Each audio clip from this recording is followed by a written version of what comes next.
Good morning मेरे दोस्तों। आप सभी को पाप कुंसका एकादशी का बहुत बहुत बधाई हो।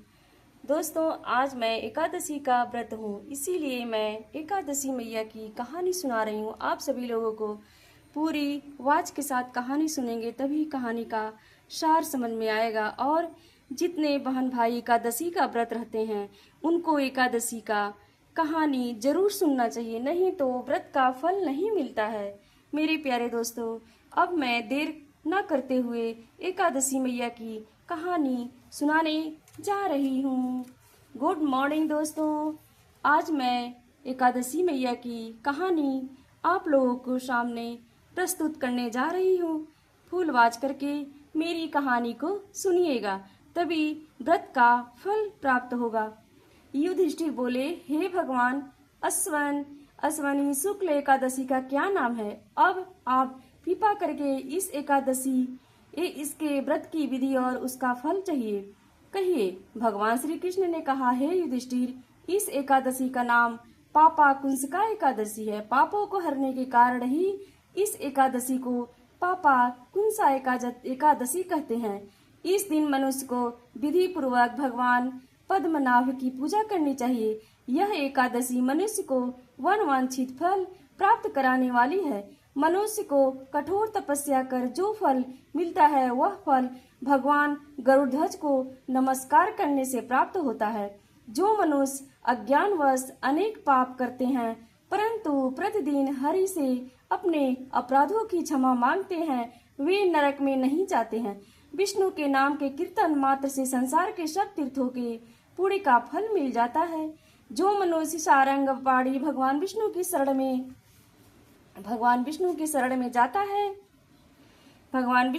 में जाता है उनको कभी भी यम यातना नहीं भोगनी पड़ती है। जो मनुष्य विष्णु तथा वैष्णव शिव तथा भक्तों की आराधना करता है, शिव भक्तों की निंदा करते हैं, वे अवश्य नरकवासी होते हैं।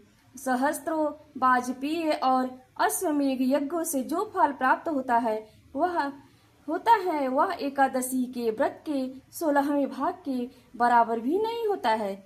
इसके समान पवित्र स्थिति तीनों लोकों में नहीं है। इस एकादशी का जैसा पुण्यदायी कोई व्रत नहीं है। यह एकादशी स्वर्ग, मोक्ष, आरोग्यता, सुंदर स्त्री तथा अन्य और धन की देने वाली है। इस एकादशी का व्रत गंगा गया एकादशी, कुरुक्षेत्र और पुष्कर में किए स्नान दान से अधिक पुण्यवान है। एकादशी का व्रत और रात्रि जागरण करने से मनुष्य निश्चय ही विष्णु पद को प्राप्त होता है। हे राजेंद्र, इस व्रत को करने से 10 पीढ़ी मातृपक्ष की, 10 पीढ़ी पितृ पक्ष की, 10 पीढ़ी स्त्री पक्ष की तथा 10 पीढ़ी मित्र पक्ष का उद्धार होता है।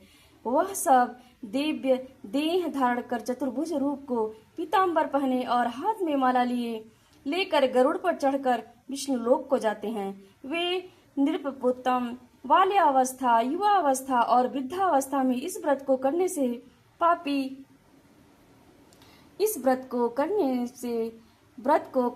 पापी मनुष्य को सद्गति प्राप्त होती है। तिल, भूमि, गौ, अन्न, जल, छत्री तथा जूती दान करने से मनुष्य को भी कभी भी यमराज को नहीं देखता। निर्धन मनुष्यों को भी अपनी शक्ति के अनुसार दान करना चाहिए तथा जो मनुष्य सरोवर, बाग, मकान आदि बनवाकर दान करता है उसे यम के दुख नहीं मिलते हैं तथा वह मनुष्य संसार में दीर्घ आयु होकर धनाढ़, कुलीन और रोग रहित रहते हैं और अंत में स्वर्गलोक को जाते हैं। हे राजन, जो व्यक्ति मन, वचन और कर्म से विष्णु भगवान की शरण में जाता है तो स्वयं भगवान उसकी रक्षा करते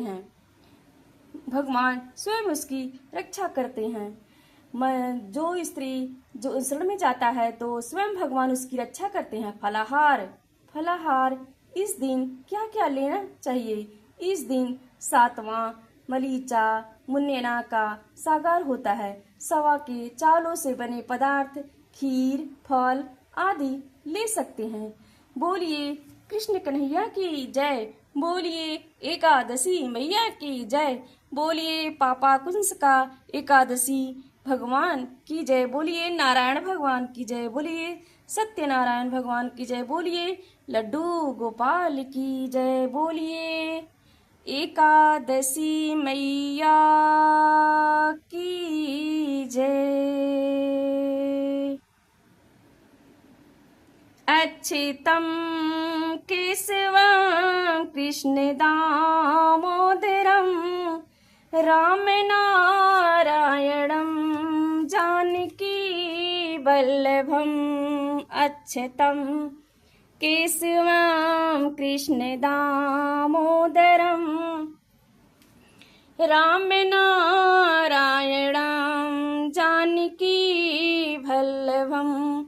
कौन कहते हैं कि भगवान आते नहीं। कौन कहते हैं कि भगवान आते नहीं। कोई मीरा के जैसे बुलाता नहीं। कोई मीरा के जैसे बुलाता नहीं। अच्युतं केशवं कृष्ण दामोदरं रामनारायणं जानकी वल्लभं। कौन कहता है कि भगवान खाते नहीं। कौन कहता है कि भगवान खाते नहीं। सग विदुर जैसा कोई खिलाता नहीं। सग विदुर जैसा कोई खिलाता नहीं। अच्युतं केशवं कृष्ण दामोदरं रामनारायणं जानकी वल्लभम्। कौन कहता है कि भगवान नाचते नहीं। कौन कहता है कि भगवान नाचते नहीं। कोई गोपियों की तरह कोई नचाता नहीं। गोपियों की तरह कोई नचाता नहीं। अच्युतं केशवं कृष्ण दामोदरं रामनारायणं जानकी वल्लभम्। कौन कहता है कि भगवान सोते नहीं। कौन कहता है कि भगवान सोते नहीं। माँ यशोदा के जैसे सुलाता नहीं। माँ यशोदा के जैसे सुलाते नहीं। अच्युतं केशवं कृष्ण दामोदरं रामनारायणं जानकी वल्लभम्। रामनारायणं जानकी वल्लभम्। अच्युतं केशवं कृष्ण दामोदरं रामनारायणं जानकी वल्लभम्। रामनारायणं जानकी वल्लभम्। अच्युतं केशवं कृष्ण दामोदरं रामनारायणं जानकी वल्लभम्। रामनारायणं जानकी वल्लभम्।